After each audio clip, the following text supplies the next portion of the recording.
안녕하세요. 특파원 K입니다. 얼마 전 방사청장의 발표가 화제가 되고 있습니다. 공식적인 무기 수출뿐만 아니라 한국이 비공식적이고 비밀스럽게 굉장히 많은 양의 무기를 수출했다는 정황이 포착되었기 때문입니다. 이 때문에 일본은 물론이고 중국까지도 한국이 이렇게까지 무기를 잘 팔고 있었다는 사실에 충격받아 난리가 난 상황인데요. 아마도 작년 2021년이 한국으로선 무기 수입보다 수출이 더 많아진 첫 해가 된 기념비적인 해이기 때문입니다. 안 그래도 일본과 중국은 한국의 심상치 않은 군비 증강과 무기 개발을 굉장히 불편하게 여기고 있었는데 한국의 무기 수출 금액이 밝혀지면서 완전히 날이 선 모습인데요. 자세한 소식 지금 살펴보겠습니다. 원래 기존 방사청의 공식 발표에 의하면 2021년 무기 수출액은 46억 달러, 하나로 5조 5천억 원 규모입니다. 이는 아주 기념비적인 액수로 처음으로 수출액이 무기 수입액을 앞지른 금액인데요. 한국은 지정학적인 특성상 사방이 중국, 일본, 러시아 등 강대국으로 둘러싸여 있으며 아직까지 주적인 북한과 국경을 맞대고 있는 휴전 상태이기 때문에 무기 욕심이 타의 추종을 불허하죠. 그렇기 때문에 무기를 사들이는 규모는 전 세계 7위로 한국은 한 해 사들이는 무기가 굉장히 많은 무기 수입 국가 중 하나입니다. 그런데 그런 우리나라가 건국 이래 최초로 무기를 팔아서 번 돈이 무기를 사들인 돈보다 더 많아지게 된 것입니다. 나날이 발전해가는 한국의 무기산업 규모를 체감할 수 있는 대목인데요. 그런데 여기서 충격적인 사실이 밝혀집니다. 생각보다 한국이 방산 수출 규모가 방사청의 공식 발표보다 훨씬 더 컸던 겁니다. 최근 방사청장의 인터뷰에 의하면 무려 30억 달러에 달하는 무기를 비공식적으로 팔았다는 정황이 포착되었습니다.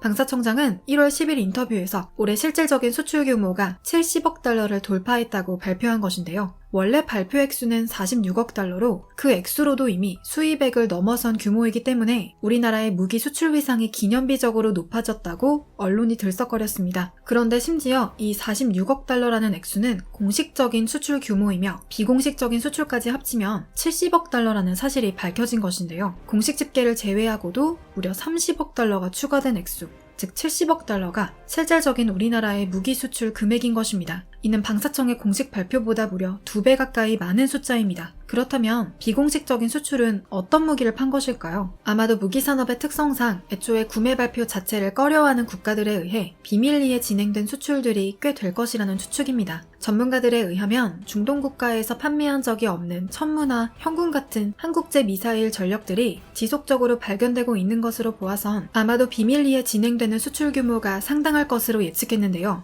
남들의 눈을 피해서라도 꼭 한국 무기를 구매하고 싶어하는 국가들이 많은 것만 봐도 한국의 무기가 얼마나 세계적으로 인기가 있는지 실감할 수 있습니다. 한국이 그만큼 어디 내놔도 손색 없는 훌륭하고 성능 좋은 무기들을 만들어내고 있기 때문일 텐데요. 주력 수출 무기 중 가장 유명한 것은 K9이지만 사실 가장 비밀리에 많이 팔리고 있을 것으로 예상되는 무기는 바로 미사일입니다. 천무와 현궁은 우리 생각 이상으로 아주 인기 있는 수출 품목에 속합니다. 이때 한국이 이렇게 훌륭한 미사일을 만들어내고 있는 건 한국만의 치밀한 전쟁 전략, 전투 철학 때문이라고 볼 수 있습니다. 우리나라는 나라를 빼앗기고 식민 지배를 당한 경험이 있는 만큼 국방력이 약하면 나라가 어느 지경까지 갈 수 있는지를 피를 흘린 역사를 통해 알고 있는 민족이죠. 그렇기 때문에 한국만의 특수하고 고유한 전쟁 전략이 존재합니다. 바로 우리를 건들면 우리도 죽지만 너희도 죽는다 라는 독침 전술입니다. 이러한 극단적인 전술 때문에 만약 한국을 건드린다면 그 국가는 무조건 전면전을 각오해야 합니다. 한국의 목표는 우리를 건드린 국가를 완전히 회생 불가능한 상황까지 망가뜨리는 것이기 때문입니다. 이런 무시무시한 전투 전략 때문에 자연스레 발달할 수밖에 없는 무기가 바로 미사일 전력입니다. 미사일의 경우 항공모함이나 최첨단 전투기처럼 비싼 무기가 없더라도 사정거리 안에만 들어온다면 완전히 그 지역을 박살낼 수 있는 무시무시한 공격 무기입니다.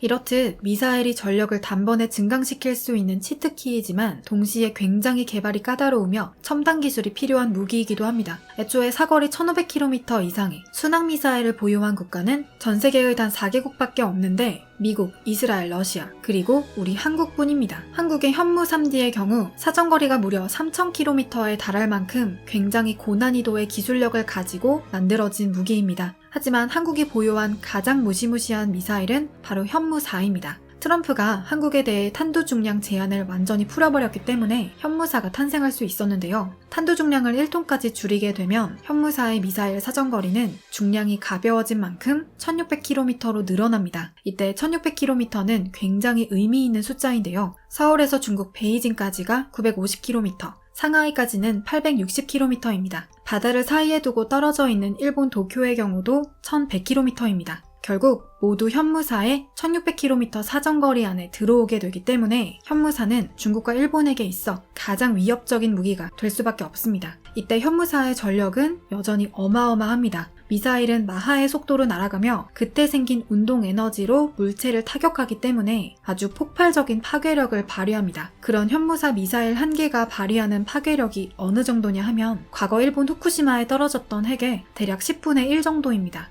즉 현무사 15기면 핵무기 1개를 떨어뜨리는 것과 같은 어마어마한 파괴력이 되는 것입니다. 이때 현무사를 우리 국방부가 정확히 얼마나 가지고 있는지는 전혀 외부에 알려져 있지 않기 때문에 핵에 버금가는 현무사를 대한민국이 몇 기나 가지고 있는지에 관한 구체적인 전력을 알 수 있는 국가는 아무도 없습니다. 우리 국방부는 역시 비밀이 많은 기관인 것 같습니다. 이렇듯 한국이 차곡차곡 쌓아가고 있는 전력이 도대체 어느 정도인지 알 수 없기에 일본이 특히 불안감에 난리가 난 모습을 보이고 있습니다. 일본 정부는 전문가를 앞세워 매우 우려스럽다는 입장을 내놨습니다. 일본 정부의 국방정책재원위원인 후지타니 마사토시는 한국은 과도한 자주국방의 길로 가고 있다. 그리고 그 화살은 모두 일본을 향해 있다. 라며 독도를 빼앗으려는 한국의 야욕에서 비롯된 군비 증강 사태를 그냥 지켜보면 안 된다는 의견을 밝혔습니다. 해당 칼럼에서 후지타니 위원의 망상은 도를 지나쳤는데요. 한국이 북한과 서로 담합해 무기를 개발하고 있다는 것입니다. 의견인 즉슨 북한이 미사일을 실험하며 긴장감을 조성하면 한국은 그걸 빌미로 북한을 견제하기 위해 무기를 더 개발해야 할 듯 하며 북한을 명분 삼아 계속해서 무시무시한 무기를 아무렇지 않게 개발하고 있다는 것입니다. 미국도 이런 한국의 명분에 별다른 소리를 하지 못하고 말리지 못하는 탓에 일본만 불안감에 시달리고 있다며 한국과 북한이 담합하면 일본 전역을 넘볼 수 있다는 말도 안 되는 소설을 써놨습니다. 문제는 이런 망상을 퍼뜨리는 자가 일본 정부의 정책위원이라는 점입니다. 한때 한반도를 식민지 삼으며 한국 땅 전체를 훔쳐간 전적이 있으니 한국의 국방력 증강이 혹시나 이번에는 한국이 일본을? 하며 불안할 수밖에 없겠죠. 일본의 불안해하는 태도를 보니 우리 국방부가 얼마나 일을 잘하고 있는지 새삼 실감나는데요. 미사일 사업이 앞으로도 더욱 발전해 다른 나라의 수출은 물론이고 중국과 일본이 한국을 만만하게 보며 아예 찍소리를 낼 수 없게끔 되기를 바랍니다. 그럼 오늘 준비한 소식을 마치겠습니다. 시청해주신 여러분 감사합니다.